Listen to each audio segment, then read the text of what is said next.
All right, hi, this is CP Pre-Calculus 1-8 inverse of a function. So we talk about equations and functions having inverses. One thing that you should have learned last year, maybe you remember, maybe you don't, is that inverses, we take ordered pairs from the first equation, xy. The inverse ordered pairs are written as yx in the second equation. Inverse equations and functions are symmetric in the y equals x line. So here's an example. The inverse of the function, f of x equals x plus 4, is the function g of x equals x minus 4.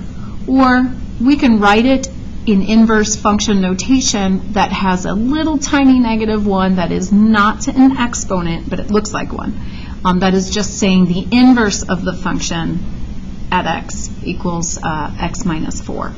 So we're going to graph those on the same coordinate plane. I'm going to start out by just drawing a dashed line for y equals x, because, like I said, the inverse functions will be symmetric in this line of y equals x. And the first function, x plus 4, is going to begin at 4, has a slope of 1. Got some points right here. Okay, and then the second function, I'll go ahead and connect those in just a moment, x minus 4. And I'll go ahead and connect those in just a moment. But what I wanted to do before I connect those is just talk about some of the ordered pairs. So the ordered pairs, let's say this ordered pair right here. That ordered pair is 1, 5. Well, the ordered pair 1, 5, if I switch the x and the y around, I should get 5, 1. And you'll see the ordered pair 5, 1 is over on the blue function. 1, 5 and 5, 1 mirror each other in that y equals x line. So another ordered pair, let's do, how about this one right here? -4, 0. And so if I switch the x and the y, I get 0, -4, which is this point right here in the inverse function. So again, we can see how those reflect in the y equals x line. All right, so there's that line, and there's that one. It's close. Okay, next example. There's nothing to really do for this one. We're just going to go through it together. Inverse functions have opposite operations. And we use opposite operations when we are trying to solve an equation. So inverse functions undo each other. So here's our first example. F of x equals 2x plus 3. If I were doing something to the x, I would first multiply the x by 2, and then I would add a 3. Now here's the inverse function, g of x. I'm looking at the x again. I would first subtract 3 and then divide the whole thing by 2. So you can see that subtract 3 and add 3 are inverse operations. Multiply by 2, divide by 2 are inverse operations. And they are in the opposite order. This is what will happen in inverse equations when you look at what's happening to the x. Because the x and the y are changed, the domain and range would also be changed. And can't really talk about that right this moment because we're looking at lines, which lines, domain, and range are both all rails, but we'll look at domain and range when we look at things that are not lines. So here is 2x plus 3 graphed in blue, and then in this kind of orangey red color, we've got g of x, which is x minus 3 all over 2. You can see the graphs. They are symmetric about that y equals x line. If we look at any ordered pairs, you will notice that the ordered pairs are just the x and the y switched.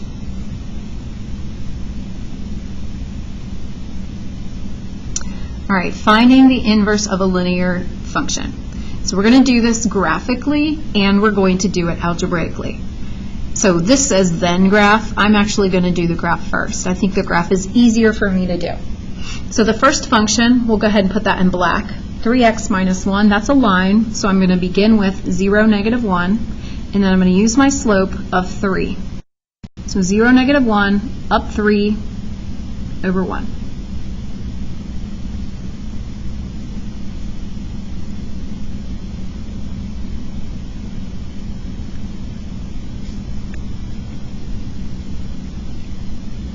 All right, here is my original function. Now, because I know that the x's, and the y's, their ordered pairs just switch, I can find some ordered pairs on this line and just switch them. So let's see, this ordered pair is 2, 5. This ordered pair is 1, 2. We've got 0, negative 1. We'll just do one more. And negative 1, negative 4. All right, so now I'm going to switch those. I will be graphing 5, 2. I'm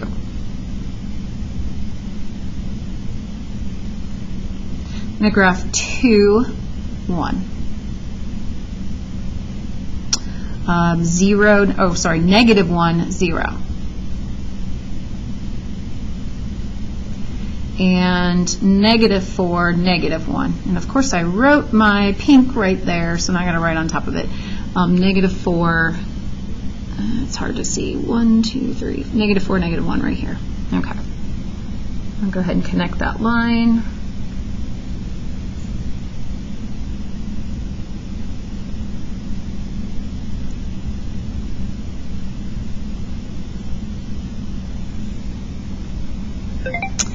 As you can tell, let me just do we'll just do the y equals x line in a different color.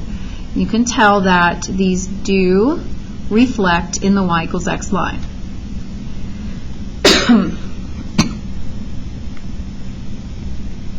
All right, so now we're going to do the inverse algebraically. So my original question is f of x equals 3x minus y, or minus 1. To find the inverse, we have to replace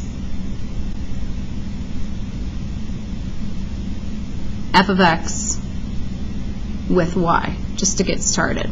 So I'm going to have y equals 3x minus 1. So this is not the inverse. This is the original question. I just took out the f of x and I put in the y. Now, this next step is the inverse. For the inverse, we're going to switch x and y. Here we go. The inverse. X equals 3y minus 1. That is the inverse. That's it. That is the inverse. Once you've switched the x and the y, you have the inverse. The problem is that we are going to write the function that is the inverse, and we're going to write it in a form that we normally graph in, and this x equals is not a form that we normally graph in. So at this point, I'm going to go ahead and solve for y.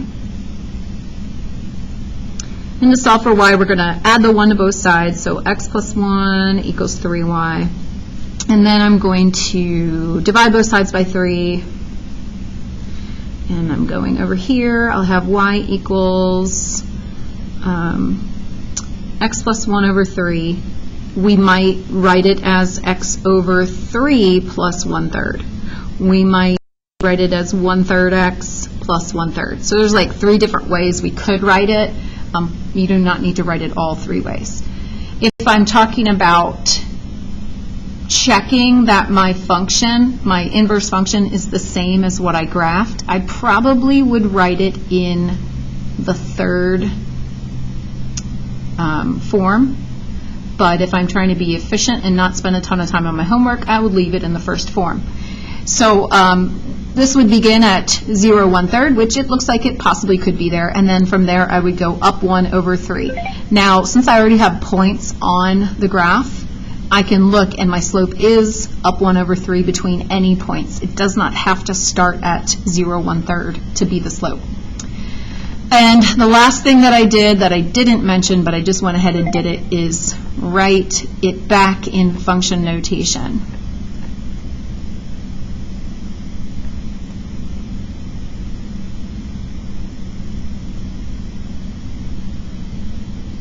Write it back in function notation. So this would be like our final answer for that.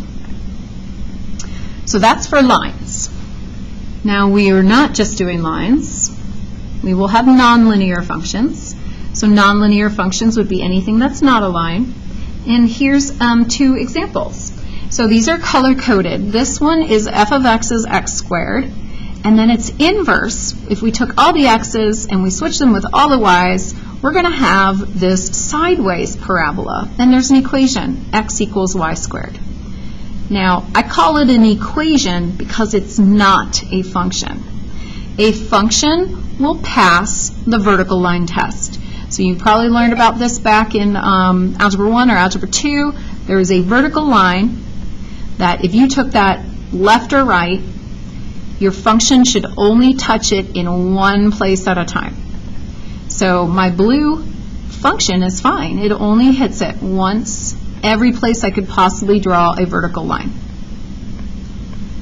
But the red one, if I drew that vertical line, it's going to hit it in more than one spot. And yes, that wasn't a perfect vertical line, but it will happen. If I drew an actual good vertical line, it will hit it in more than one spot. We literally have vertical lines drawn because it's grid paper. It hits it in more than one spot, so that is not a function. If it is not a function, we cannot write it in function notation.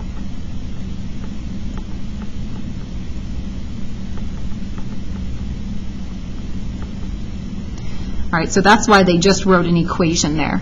Now, I am going to take this equation and solve it for y. So to solve it for y, we will square root both sides. And if you're going to put that square root in, you also have to plus minus, because it could be either positive or negative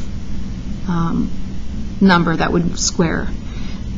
Okay, so that would be positive or negative square root of x. So this would be the equation I would expect you would find, but you could not do that last step of write it in function notation because it's not a function. That would be the only difference of having a graph that's not a function.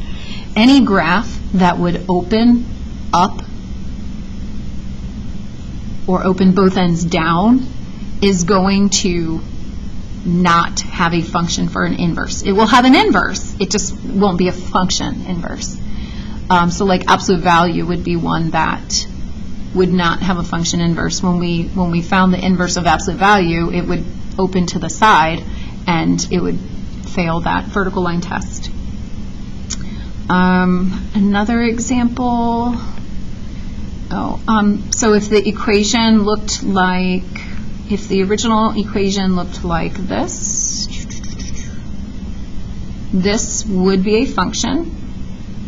When I use my vertical line anywhere, it's going to be fine. But when I switch it to be the inverse, all my x's and my y's change. It's going to look like, oh gosh, this. I was just trying to imagine flipping it over that line. It's going to look something like that. So that one would fail, looks like a dollar sign. It would fail the vertical line test. All right. Cube, let's see, x cubed. This is just the parent function, x cubed. And that one's, it's a little hard to see, but they are color-coded. That one's blue. And then the cube root is in red. These are functions. Both of them are functions. Both of them pass the vertical line test. So we would write our inverse in function notation. This book used a g of x. I would suggest that we use f inverse of x. Did I do that on the previous example? I'm going to have to go back up and look. No, I don't think I did. I have to go back up. I would suggest that we write it as the inverse of x instead of writing as g. I'm pretty sure I forgot that on this example. Oh, there it is. Here we go. Inverse function, inverse function. Sorry, I'll remember that from now on. All right, and talking about the domain, well, domain, yeah, sure. Let's talk about the domain. Let's just, and we don't need to talk about it for both because the domain and range for this one is all real numbers for both. But let's talk about the domain and range for the quadratic for x squared. The domain for x squared is all real numbers, negative infinity to positive infinity. And then the range is starting at 0 and then going to positive infinity. But when we do the inverse, my domain is now starting at 0, going to infinity, and my range is all the way up and all the way down, so going from negative infinity to positive infinity. So you can see how the x's and the y's even switched in the domain when we went from the blue graph.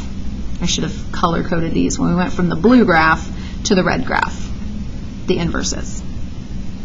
All right, finding the inverse of a quadratic function. So we're going to do this algebraically, and we're going to graph it. I'm going to start by graphing it, but there's something here that we haven't seen a lot of, but we did see a little bit of lately. This is a domain restriction.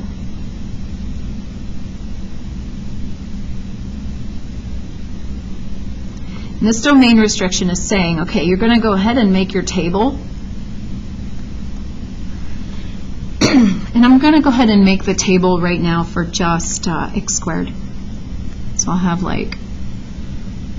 so normally I do -3 to +3, but I can't use any negative numbers. So I'll have 0, 1, 2, 3. And then I'll square those 0, 1, 4, 9. So now for my inverse, nope, just kidding. I'm not even there yet. For my original quadratic, I'm going to have a +4 inside the function, so that means I'm actually going to translate to the left 4. So okay, -4, -3, -2, -1. So -4, 0, -3, 1, -2, 4, and -1, 9. And there will be more numbers. I just stopped after 3. I could go to 4 and it would go further, but it's not going to be on my graph anymore.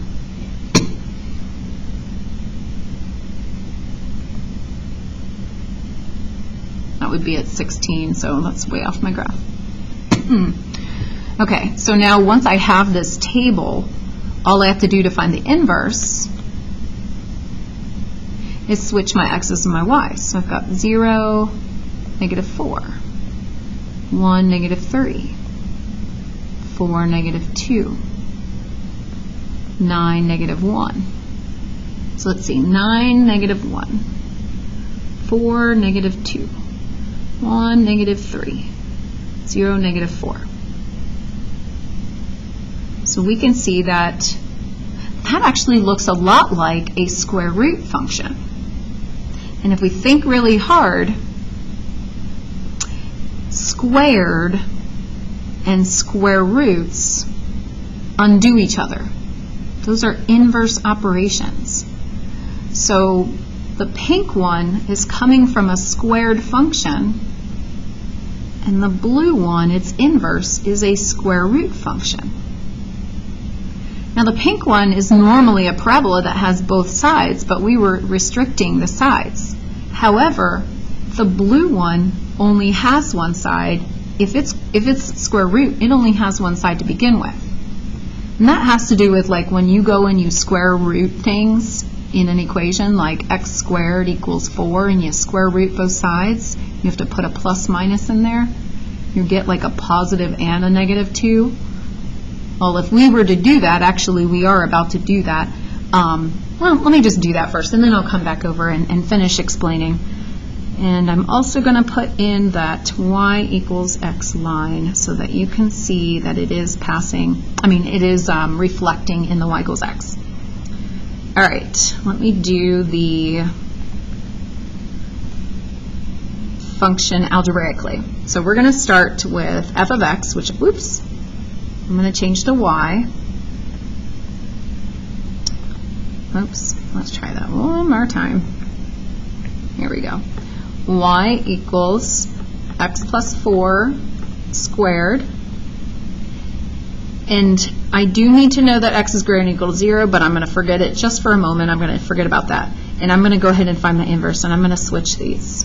I have x equals y plus 4 squared. And I'm going to solve this one for y.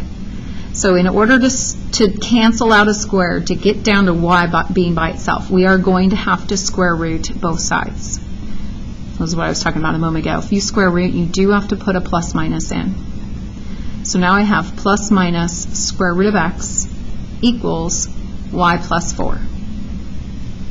And I'm going to go ahead and subtract that 4.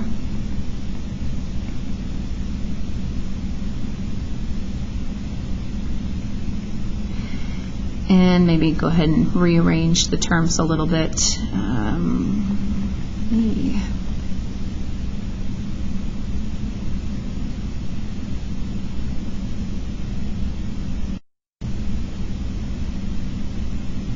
Okay.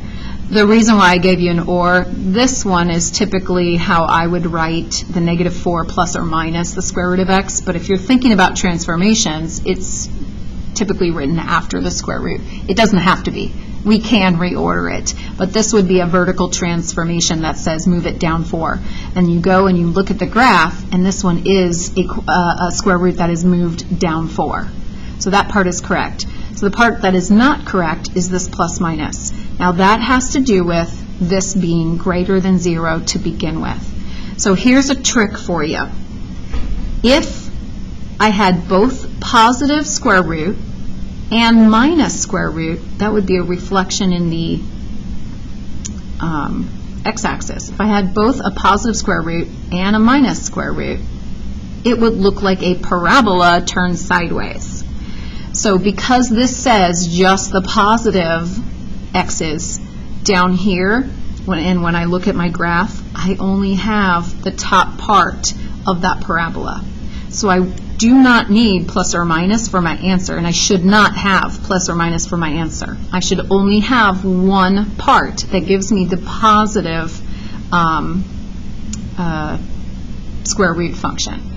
Now this is a function. I'm going to put it back into function notation. F inverse of x is equal to, so I'm just going to have positive square root of x minus 4. Or maybe you write it as a -4 plus a square root of x. Either of these is completely fine.